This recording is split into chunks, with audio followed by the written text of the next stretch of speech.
Praise the lord. యోబు 11వ అధ్యాయం 16వ వచనం. నిత్యముగా నీ దుర్దశను నీవు మరిచెదవు అంటున్నాడండి. ఇంకా దేవుడు స్వయంగా డిక్లేర్ చేసాడండి. మన దుర్దశను మరిచెదవు అంటే మనం తెలుసో తెలియక ఎన్నో పాపాలు చేస్తూ ఉంటాం కదండి. అది మనం ఎప్పుడైతే మన చేతులుంచి దేవుని వైపు చాపి, దేవా నన్ను మనసారా క్షమించవా, తెలుసో తెలియక ఎన్నో తప్పులు చేసి ఉన్నాను, మాట ద్వారా, చూపు ద్వారా, తలంపుల ద్వారా, ఆలోచన ద్వారా, అవన్నీ కూడా నువ్వు నన్ను మనసారా క్షమించవా, నా గుడారంలో కూడా ఎంతో దుర్మార్గం సంబంధించినవి కూడా నువ్వు కొట్టి వేయవా ప్లీజ్. అంటే గుడారంలోనే కాదండి, మరి ముఖ్యంగా మన హృదయంలో కూడా ఎన్నో దుర్మార్గమైన ఆలోచనలు, కోప, ఈర్ష, ద్వేషం, కుళ్ళు, పగ అవన్నీ కూడా మనం కొట్టివేసినట్లయితే, అంటే మన హృదయం నుంచి తొలగించినట్లయితే, ఆ రకంగా దేవుడు మనల్ని నిశ్చయముగా మన దుర్దశ నుండి మనల్ని దేవుడు మరిచే విధంగా చేస్తానంటున్నాడండి. అంటే దేవుడు మనం చెప్పి ఉన్నాం, చేతుల నుంచి అడిగి ఉన్నాం, ఆయన మనసారా క్షమించాడు. అన్ని విషయాల్లో కూడా మన పాపాలన్నీ కూడా మనం తెలుసో తెలియజేసినవి అన్నీ మాట ద్వారా, చూపుతారా, తలంపులు అన్నీ కూడా కొట్టివేసి ఉన్నాడు.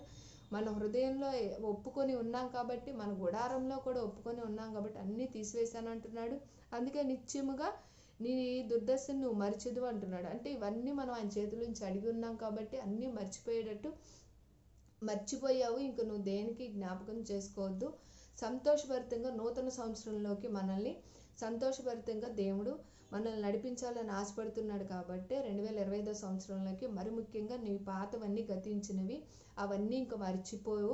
ఇంకా నీ పాత జీవితంలోకి ఆలోచించుకోకుండా, దాని గురించి చింతించకుండా నూతన సంవత్సరంలో సంతోషభరితంగా అడుగులు మనల్ని వేయించాలని దేవుడు ఆశపడుతున్నాడు. కాబట్టి ఆయనే స్వయంగా మనవన్నీ కూడా మర్చిపోయాడంట, మనల్ని కూడా మర్చిపోమని చెప్తున్నాడు. ఎందుకంటే మనం ఆల్రెడీ చేతుల నుంచి అడిగి ఉన్నాం కదా, దేవా నన్ను క్షమించవా, నా గుడారంలో కూడా దుర్మార్గం తీసే, నా హృదయంలో కూడా మన వ్యర్థమైన అన్ని తీసివేయని అడిగి ఉన్నాం. కాబట్టి దేవుడే మనల్ని స్వయంగా అన్ని విషయాల్లో కూడా మనల్ని క్షమించి ఉన్న దేవుడు.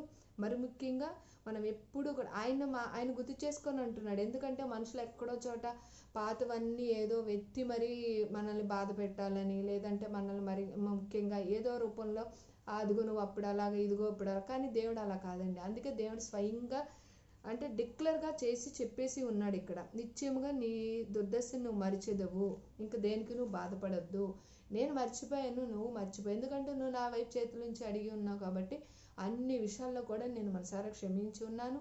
నీ గుడారంలో కూడా దుర్మార్గంతో తీసివేసావు, నీ హృదయంలో కూడా తీసేస్తున్నావు. కాబట్టి ఇంకెన్నడూ నేను జ్ఞాపకం చేసుకోను, నువ్వు కూడా జ్ఞాపకం చేసుకోకుండా సంతోషభరితంగా నూతన సంవత్సరంలోకి అడుగు పెట్టవలసిందిగా దేవుడు ఆశపడుతున్నాడు అండి. ఆ విధంగా మనందరం కూడా యోబు గ్రంథం 11వ అధ్యాయం 16వ వచనం ప్రకారం మన దుర్దశను మర్చిపోయి మరింతగా దేవుని వైపు ఇంకెప్పటికీ పాత జీవితాన్ని తలుచుకోకుండా నూతన సంవత్సరంలోకి సంతోషభరితంగా ఆయన ప్రేమతో జీవించే వారముగా ఉందుముగాక. ఆమెన్. God bless you.